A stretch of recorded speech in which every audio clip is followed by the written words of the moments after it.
번째 프로그램은 논리적 참견 시점입니다.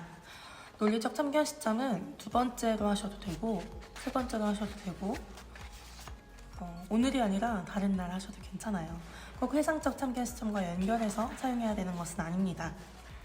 이 논리적 참견 시점 시트는 뭔가 해결해야 하는 문제가 있을 때 그 문제에 안전하게 도움이 되는 방식으로 참견할 수 있도록 그 상고의 흐름을 작성해 놓은 시트예요.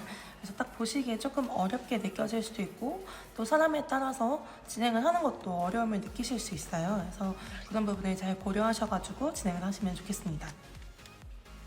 사실 이 논리적 참견 시점을 처음 고민할 때는 가족 간에 서로 너무 걱정을 하는 마음으로 좋은 마음으로 취업 같은 이야기를 하고 내년에 이렇게 해봐라 저렇게 해봐라 뭐 이런 식으로 서로 조언을 하게 되는데 그거에 상처를 받게 되는 경우가 되게 많잖아요. 그래서 그거를 조금 완화시키는 방법은 없을까를 고민하다가 이 논리적 참견 시점 시트를 만들게 되었어요. 하지만 꼭 그런 게 아니어도 나의 고민을 해결할 때도 그리고 혹은 가족 간에 가족 여행 계획이 있다든지 혹은 형제자매 간에 내년에 부모님 환갑을 어떻게 할 것인지 이런 공동의 문제를 논의할 때 함께 사용하실 수 있도록 만들었습니다. 그래서 그에 따라서 나의 개인적인 고민을 가지고 내가 스스로 풀 것인지 나의 개인적인 고민을 가족에게 공유하고 도움을 받을 것인지 우리의 여행 같은 공동의 문제를 함께 풀어갈 것인지를 결정을 해야 언제 이걸 할지를 또 정할 수 있겠죠? 논리적 참견 시점은 사실 조금 꽉 짜여져 있는 프로그램이에요. 그래서 시트를 보시면은 1번부터 9번까지 순서가 정해져 있습니다. 그리고 각 그 칸에 문항이 써 있어요. 문제가 어떤 내용의 답을 해야 하는지가 정해져 있습니다. 그러면 지금부터는 이 각각의 문제를 왜 어떤 방향으로 생각하고 작성을 해야 되는지를 하나씩 설명을 드릴게요. 1번에는 이 시점의 토픽이라고 작성을 해놨는데요. 아까 이야기한 것처럼 뭐에 대해서 이야기를 할 건지를 작성을 하면 되는데 보시면 이제 큰 따옴표가 들어가 있어요. 문장의 형태로 작성이 되어야 됩니다. 예를 들어서 공부 이렇게 쓰면은 이것에 대해서 어떤 방향으로 참견하고 혹은 해결 방안을 모색할 수 있는지가 전혀 힌트가 없는 거예요. 그래서 내가 그거를 왜 문제라고 생각하고 있는지까지 생각을 해보면서 무엇이 문제다. 이러이러한 상황에서 무엇이 문제다. 이런 식으로 자세하게 문장형으로 써주시는 것이 좋습니다. 그리고 2번, 3번은 사실 같은 질문이에요. 이 디자인 싱킹 기법 중에 5Whys라는 기법이 있습니다. 왜? 라는 질문을 5번 해보는 질문인데요. 그게 왜 문제인가요? 라고 스스로에게 이제 질문을 해보는 거예요. 그리고 그 문제의 원인은 뭔가요? 왜 그런 문제가 생겼나요? 그 문제를 해결하지 않으면 어떻게 되나요? 이 왜를 되게 다양한 방식으로 이제 변형해 볼 수 있잖아요. 이 질문을 한 번씩 더 해보면서 2번 대답을 해봅니다. 그 다음에 4번은 갑자기 미래로 슝 날아가는 거예요.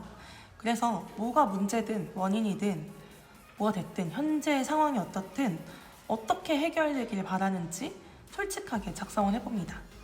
어떤 상황에 내가 이렇게 됐으면 좋겠다 라든지 이 문제에 대해서 해결되었으면 하는 내용을 쓰고요.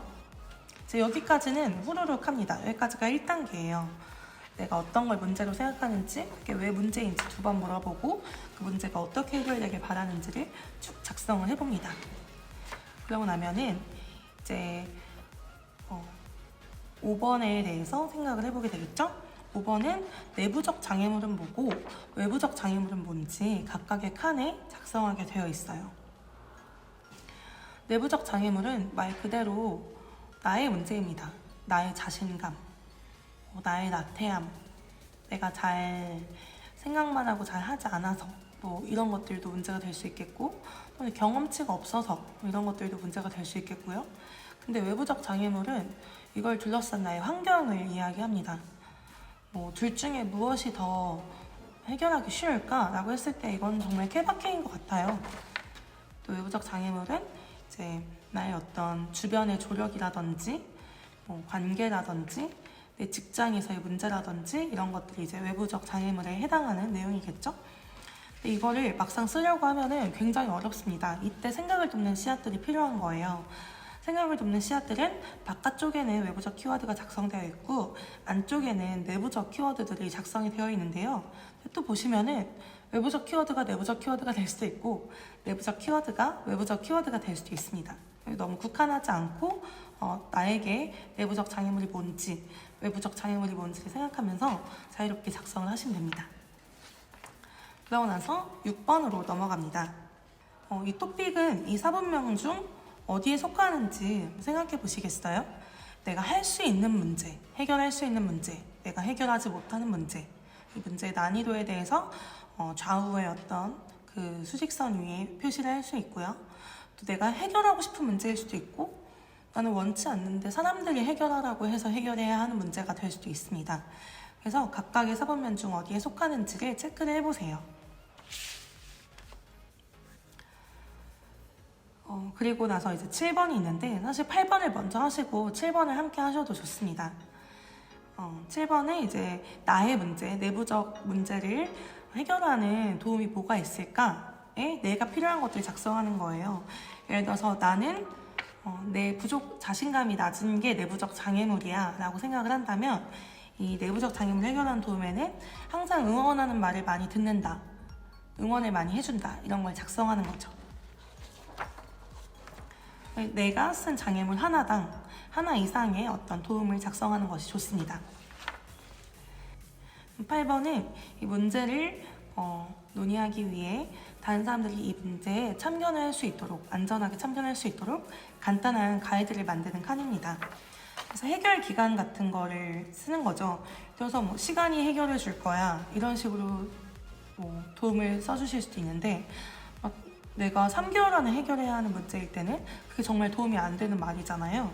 그런 것처럼 해결 기간 같은 거를 구체적으로 작성해 주시고 해결 내용, 이 시점의 토픽에서 혹은 내부적 장애물이나 외부적 장애물에서 내가 더 크게 문제로 느끼고 있는 것, 더 많이 해결하고 싶은 것을 작성을 해주시고 참견 주의사항에 있어서는 좀 피해줬으면 하는 조언을 작성해 주시면 됩니다. 너무 많이 들어서 귀에 딱지가 앉을 것 같다든지 나도 알거든 이렇게 얘기할 만한 어떤 참견들에 대해서는 미리 작성을 해놓으면은 그거를 다시 한번 또 똑같은 조언을 할 일은 없겠죠? 그러고 나면 이 시트를 서로 돌려가면서 7번, 8번에 각자가 생각하는 도움을 줄 수 있는 내용을 쓰는 거예요. 의견이 아니라 도움이라는 점을 강조를 해주셔야 될 것 같아요. 어떤 도움을 내가 줄 수 있는지 혹은 어디서 어떤 도움을 받을 수 있는지 도움이라는 키워드를 조금 더 강조해 주시는 그런 호스트의 역할이 필요할 것 같고요. 그래서 도움을 줄 때도 이 생각을 돕는 씨앗들을 보면서 머리를 굴려볼 수 있습니다. 이걸 다 하고 나서 다시 나에게 돌아왔을 때 이 7번, 9번 풍선에는 내가 받을 수 있는 도움이 빼곡하게 적혀 있겠죠? 근데 여기에 내가 원하는 도움도 있을 것이고 내가 원치 않는 도움도 있을 거예요. 그거를 선택하는 것은 이 문제를 해결하고 싶은 나의 몫입니다. 누가 도움을 준다고 해서 그걸 다 받아야 하는 건 아니잖아요. 그러니까 이 내가 쓴 내부적 장애물과 외부적 장애물에 각각의 받을 수 있는 도움이 있는지 체크를 해보고 받고 싶은 거 받고 싶지 않은 거를 그냥 체크를 해보시면 좋습니다.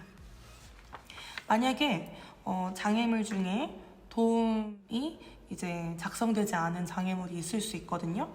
그럴 경우에는 추가적으로 주변 분들에게 더 질문을 해봐도 좋아요. 이거에 대해서는 누구도 답변하지 않았는데 진짜 할 말이 없냐 이런 식으로 얘기를 나눠보시면 좋습니다. 논리적 참견 시점 시트를 만들면서 정말 어렵겠다라고 생각을 했지만 그리고 정말 도움이 되겠다라는 생각도 많이 했습니다. 내가 가지고 있는 고민을 면밀하게 훑어보는 일이 흔치 않거든요. 그럴 때 이제 이 시트가 없더라도 이 순서를 기억하셔서 잘 해보셨으면 좋겠어요.